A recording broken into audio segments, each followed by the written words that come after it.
Food noise doesn't come from a lack of willpower or motivation.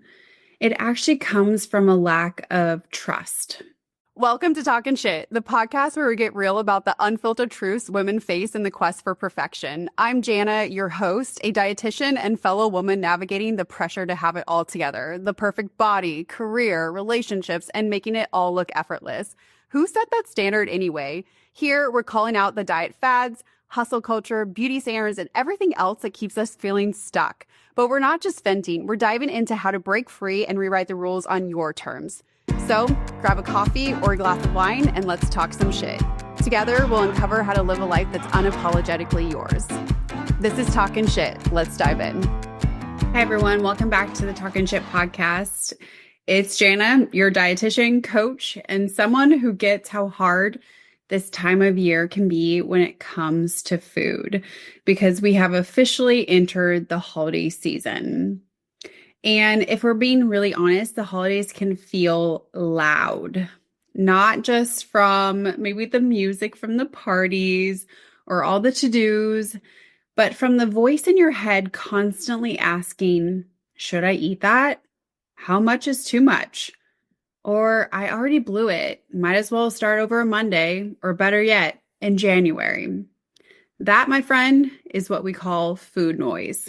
And today we're diving deep into what food noise actually is, why it gets louder around the holidays, and most importantly, how to quiet it so you can enjoy food and stay connected to your goals. Because the truth is, the problem isn't food, it's the chatter around it. And this season, you deserve some peace. So let's define it.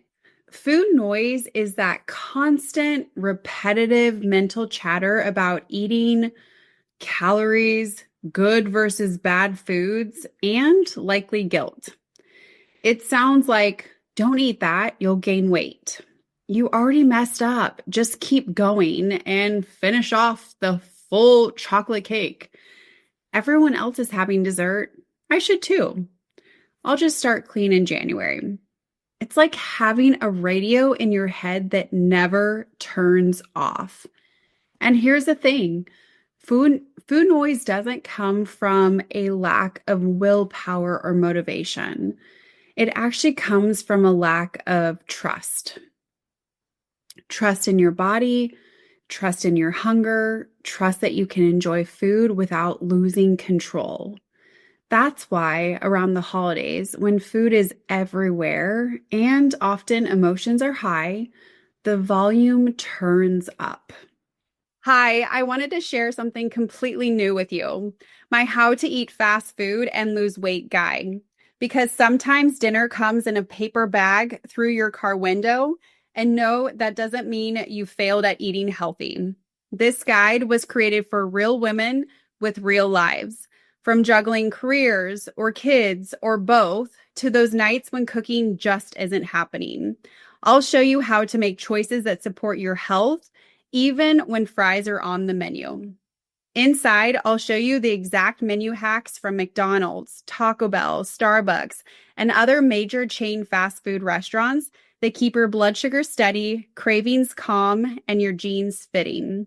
Grab the guide today, go to my website, healthwins.org, and snag your instant download. Here's why your brain feels louder this time of year. First and foremost, diet culture programming. You've been conditioned to believe food around the holiday season is bad. Every ad, every influencer screams, avoid the sweets or burn off the calories. That pressure feeds guilt, not joy. And maybe also feeds shame. And anytime guilt and shame are around, typically speaking, the voice gets louder. Number 2, stress and emotions. The holidays aren't just about food, they're about feelings. Family tension, travel, grief, comparison. Food actually just becomes the coping tool for all the things that we might not be able to say around this time of year. Number 3, Restriction before and after. You tell yourself, I'll be good all week so I can splurge this weekend, or I'll detox after the holidays.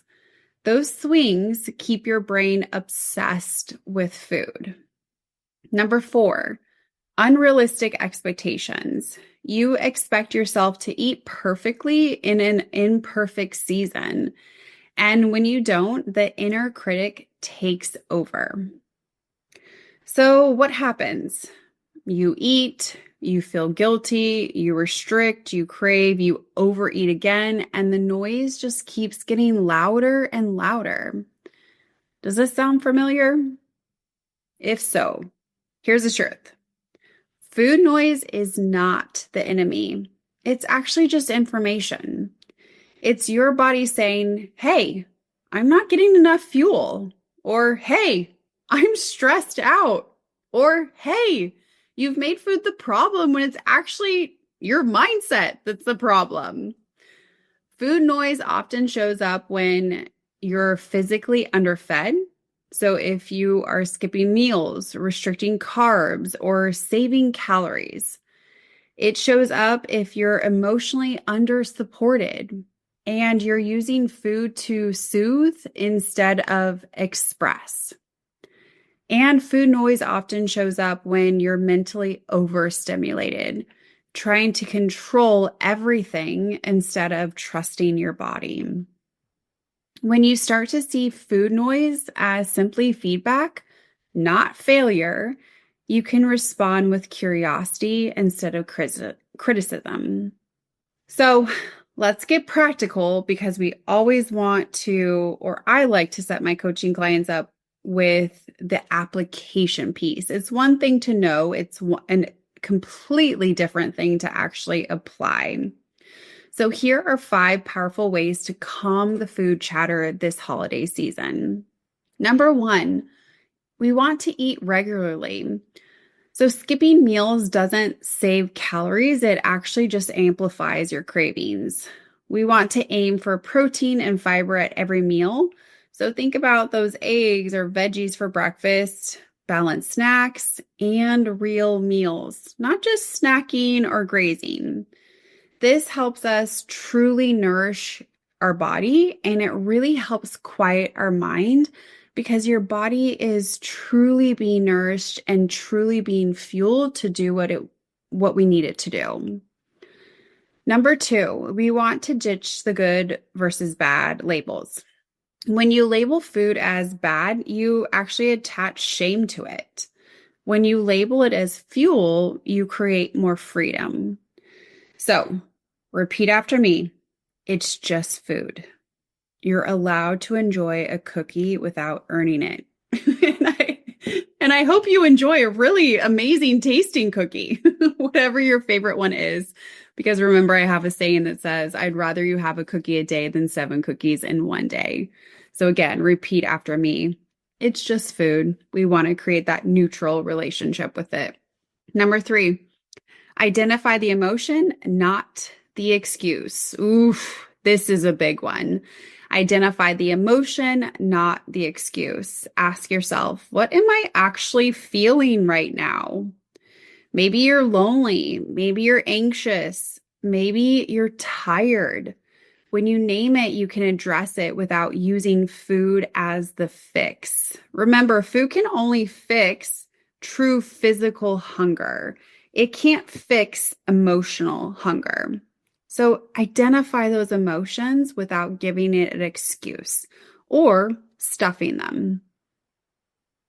Number 4, set boundaries with people and food.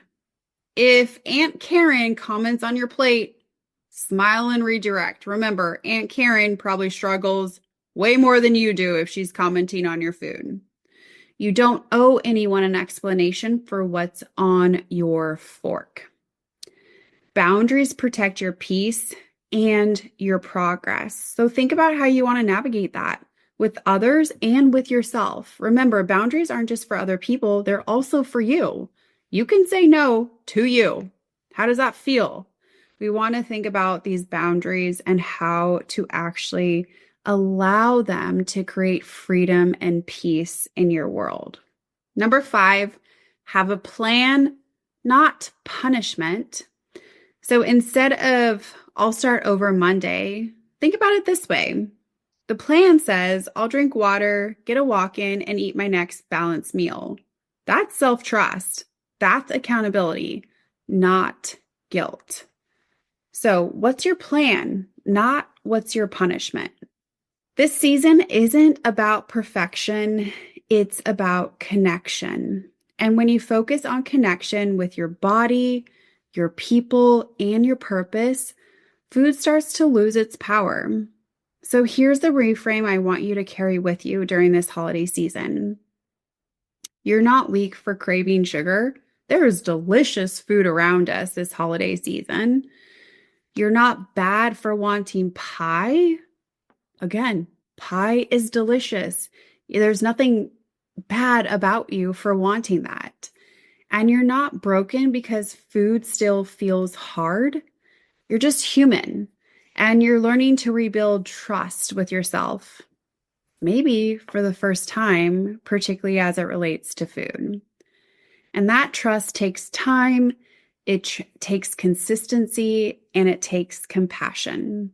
So this holiday season, when food noise gets loud, take a breath and remind yourself, I am in control of my choices. I can listen to my body. I can enjoy food without fear.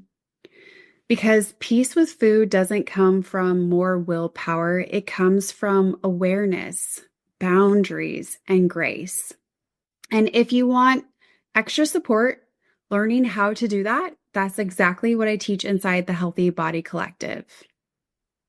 It's where women like you are learning to balance blood sugars, manage cravings, lose weight sustainably, and finally find peace with food, all while living your real life.